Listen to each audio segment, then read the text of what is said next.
मध्य रात्रि हो गई। एक कांस्टेबल की तरह खड़ा है द्वार पर। परमेश्वर की कृपा देखिए, बड़ी सरकार की कृपा देखिए, 2 घोड़े आए हैं। अपनी आंखों से सब कुछ देख रहा है। मंदिर के आगे 2 घोड़े, सफेद घोड़े तो आए। सच के अंदर से महारानी और महाराजा बाहर निकले हैं। आज प्रसन्नता का कोई ठिकाना नहीं। दोनों के चरणों पर गिर के प्रणाम किया है। मानो सब कुछ पा लिया, जीवन में जो कुछ पाना था पा लिया, कोई मांग अवशेष नहीं। एक ही बार में इन वन गो इतनी तृप्ति हो गई, इतना संतोष मिल गया कि अब कुछ पाने को और कुछ नहीं, अब कुछ जानने को और कुछ नहीं, अब कुछ करने को और कुछ नहीं। हर प्रकार से ऐसी तृप्ति इस युवक को आज मिल गई। बड़े प्रेम से चरणों को हाथ लगवाया। महारानी साहबा ने कहा, यमुना किनारे जा रहे हैं, आप भी चलो।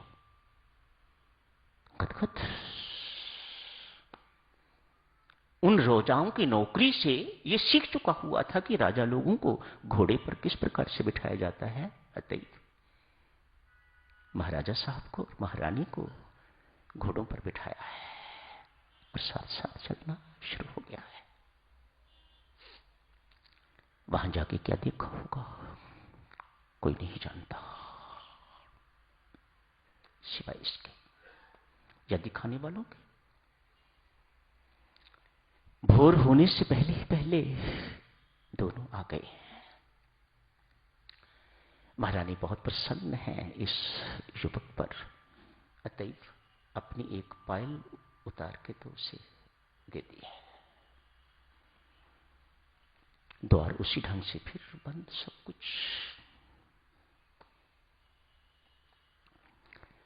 पुजारियों के आने का समय हो गया है, गोसाइयों के आने का समय हो गया है, मंदिर खुलने का समय हो गया है। रोका। महाराजा साहब, महारानी साहब अभी थोड़ी देर पहले ही आए हैं, थके हुए हैं। सारी रात उन्होंने रासलीला किया है, मैंने अपनी आंखों से देखी है। मत जगाओ, अभी थके हुए हैं, थोड़ा आराम उन्हें करने दो। कौन सुने उसकी बात, किसको विश्वास उसकी बात पर कि क्या कर रहा है, क्या कह रहा है। गोसाई अंदर गए, द्वार खोला, अंदर गए। सब कुछ जैसा का तैसा ही है। दिखाई मुझे पायल दी है, लेकिन जिस सूटकेस में, जिस ट्रंक में गहने बंद होते हैं उस पर ताला लगा हुआ है, बाहर भी ताला है। मानो किसी के भीतर जाने की कोई गुंजाइश नहीं है, बाहर निकल की कोई गुंजाइश नहीं, बाहर से ताला लगा हुआ है। ये क्या कह रहा है छोकरा? राधा रानी की पायल पुजारी पहचानता है कि ठीक है, पायल तो उसकी है, लेकिन सब कुछ इंटैक्ट है। ट्रंक खोला गया है, श्रृंगार इत्यादि करना था, किया, एक पायल नहीं है। पुजारी गोसाई भागते भागते बाहर आए हैं इस युवक के चरणों में प्रणाम करने के लिए। युवक तो परमात्मा के पास पहुंच चुका हुआ था, उसने तो अपने लक्ष्य की प्राप्ति कर ली। जी के क्या करना है? जीना किस लिए? मैंने बता के क्या करना है? मैंने बड़ा अपने आप को प्रोजेक्ट करके क्या करना है? जिनको बड़ा बनना चाहिए था वह बड़े, उनको बड़ा बनाने की जरूरत नहीं है, ये तो बड़े ही हैं। सबसे बड़ी की नौकरी।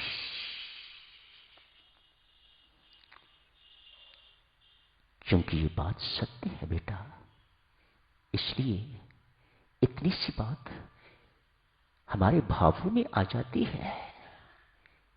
मैं बैंक की नौकरी नहीं करता, मैं स्कूल की नौकरी नहीं करती, मैं कॉलेज की नौकरी नहीं करती, मैं परिवार की नौकरी नहीं करती, मैं दासी बड़ी सरकार की, मैं नौकर बड़ी सरकार का। इतनी सी बात जीवन में आ जाती है तो जीवन धन्य अति धन्य हो जाता है। सब कुछ परमात्मा का मान के सेवा करना, नौकरी करनी बहुत बड़ी बात है। अपने परिवार की नौकरी तो मानो सत्य से उतने ही दूर, बड़ी सरकार की नौकरी है सत्य के उतने ही पास, और जितने सत्य के पास उतनी ही शांति, उतना ही आनंद। सत्य से जितने दूर उतना दुख, उतनी अशांति जो हमारे भीतर है, जो हमारे पास है। दुख एवं अशांति, तनाव इत्यादि इत्यादि, चिंता। क्यों?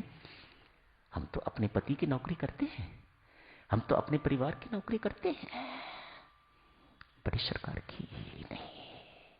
इतना सा भाव जीवन में आ जाए, उतर जाए, सत्य भी है, गलत नहीं है। क्योंकि सत्य है तो इसीलिए परम शांति भी तत्काल मिलती है, परमानंद भी तत्काल प्राप्त होता है। तो देखिए सज्जनों, इसी के साथ ही बड़ी सरकार की नौकरी की ये बात खत्म करने की इजाजत दीजिएगा। जब शुरू होगा, अभी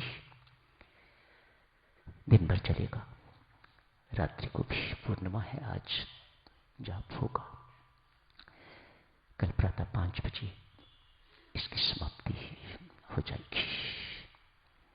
तो आप सब मिलकर जाप शुरू करते हैं।